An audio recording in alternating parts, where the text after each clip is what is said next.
Hi friends, welcome to study with சிங்கப்பெண்ணே. இன்றைக்கு நம்ம வீடியோவில் தமிழ் சொல் வளம் இதில் இருக்கிற அந்த முக்கியமான பாயிண்ட்ஸ் பார்க்கலாம். இது எல்லாமே நல்லா பார்த்துக்கோங்க. இதிலிருந்து கொஷின்ஸ் அடிக்கடி கேட்குறாங்க.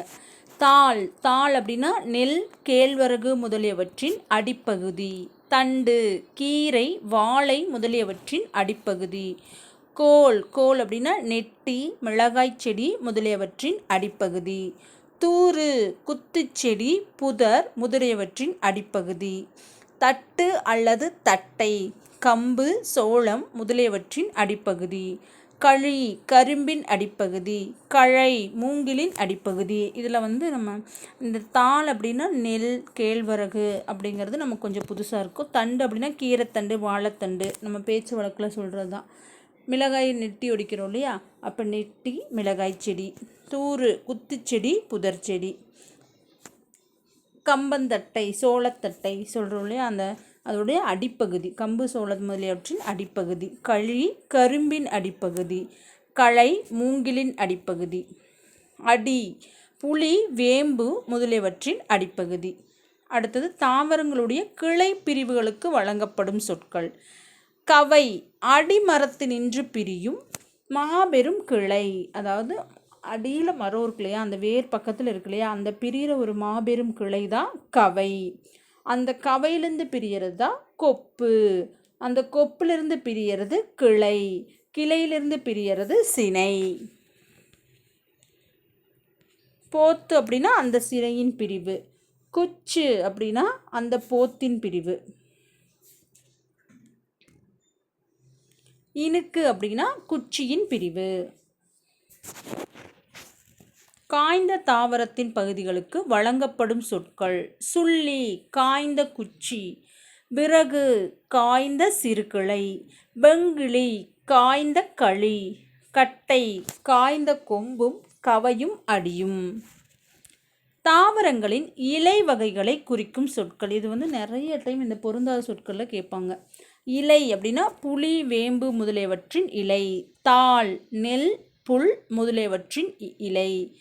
தோகை, சோளம், கரும்பு.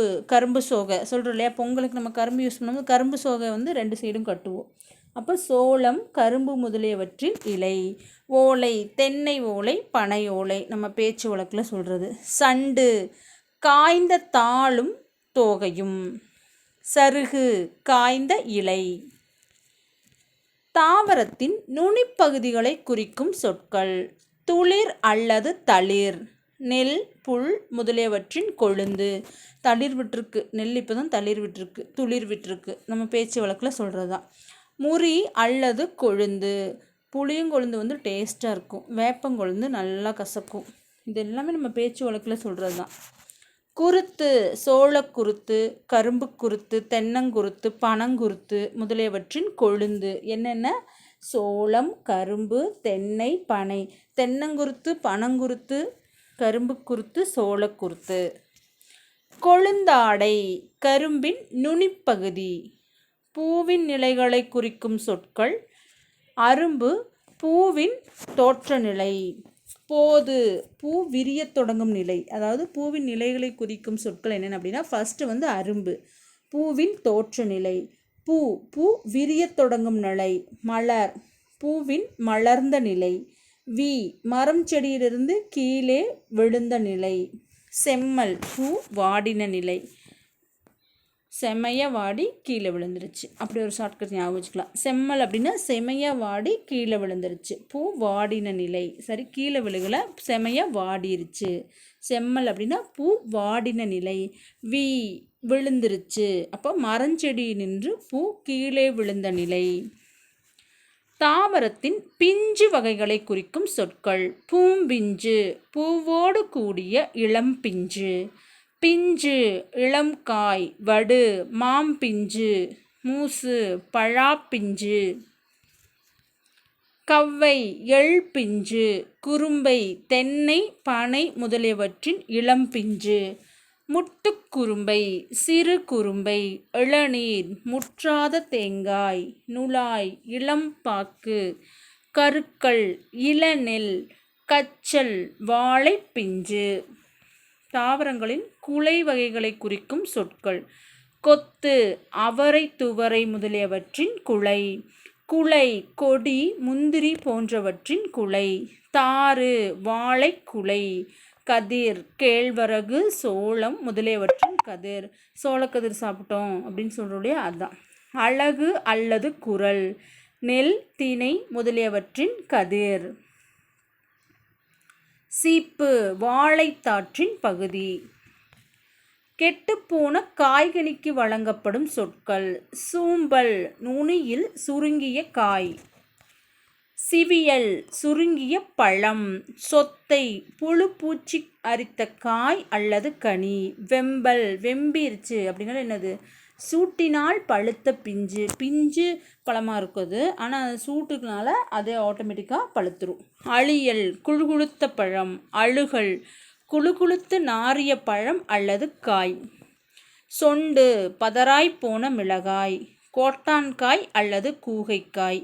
கோட்டான் உட்கார்ந்ததினால் கெட்டக்காய். தேரைக்காய் தேரை அமர்ந்ததினால் கெட்டக்காய். அள்ளிக்காய் தேரை அமர்ந்ததினால் கெட்டக்காய். ஒல்லிக்காய் தென்னையில் கெட்டக்காய். பழங்களின் தோல் பகுதியை குறிக்கும் சொற்கள். தொளி மிக மெல்லியது. தோல் திண்ணமானது. தோடு வன்மையானது. ஓடு மிக வன்மையானது. குடுக்கை சுரையின் ஓடு. மட்டை தேங்காய் நெற்றின் மேற்பகுதி. உமி நெல் கம்பு முதலியவற்றின் மூடி.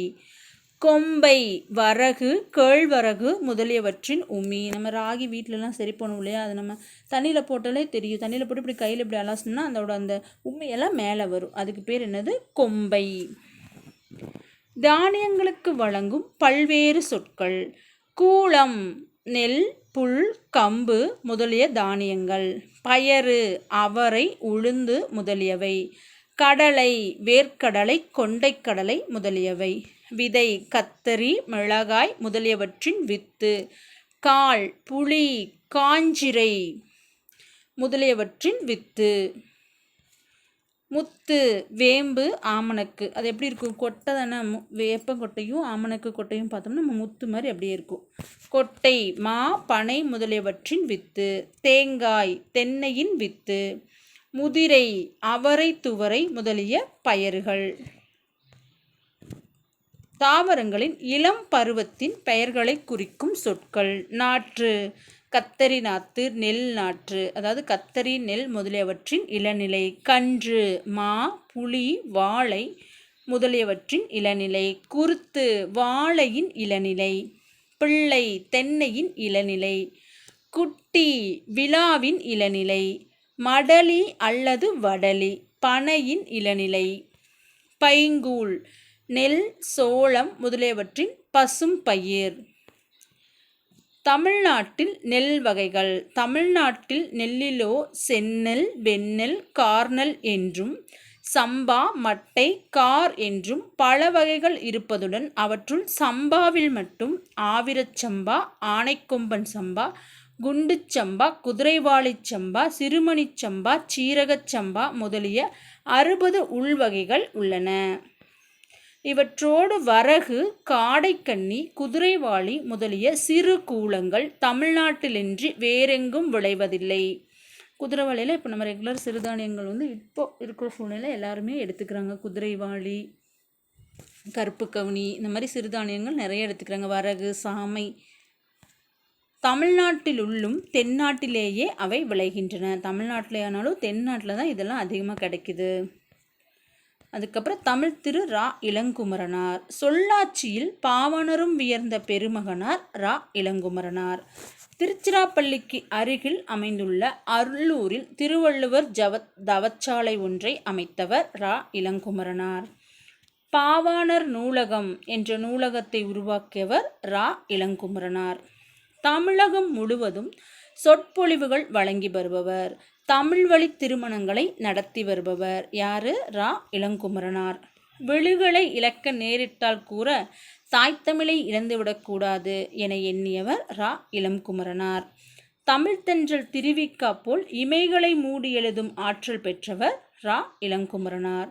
தமிழ் திரு என்று அழைக்கப்பட்டவர் ரா இளங்குமரனார். உலகப் பெருந்தமிழர் என்று அழைக்கப்பட்டவர் ரா இளங்குமரனார். இதோடு இந்த வீடியோ முடிஞ்சது. இது வந்து தமிழ் சொல்வளம் அப்படிங்கிற அந்த லெசனில் இருக்கிற இம்பார்ட்டன்ஸ் பாயிண்ட்ஸ் எடுத்திருக்கோம். இதை ஒரு டைம் 2 டைம் பார்த்திங்கன்னா நல்லா மனப்படமாயிரும். ஏன்னா இதில் வந்து இந்த தாவரங்களுடைய இலை வகைகள், பயிறு வகைகள், இந்த மாதிரி இளமையாக இருக்கும்போது அதோட பேர் என்ன, காய்கனி வகைகள், இதெல்லாம் வந்து பொருந்தாததில் அடிக்கடி கேட்குறாங்க. அதனால் ஒரு டைம் 2 டைம் இந்த வீடியோ நல்லா பார்த்து மனப்பாடம் பண்ணிக்கோங்க. தேங்க்யூ.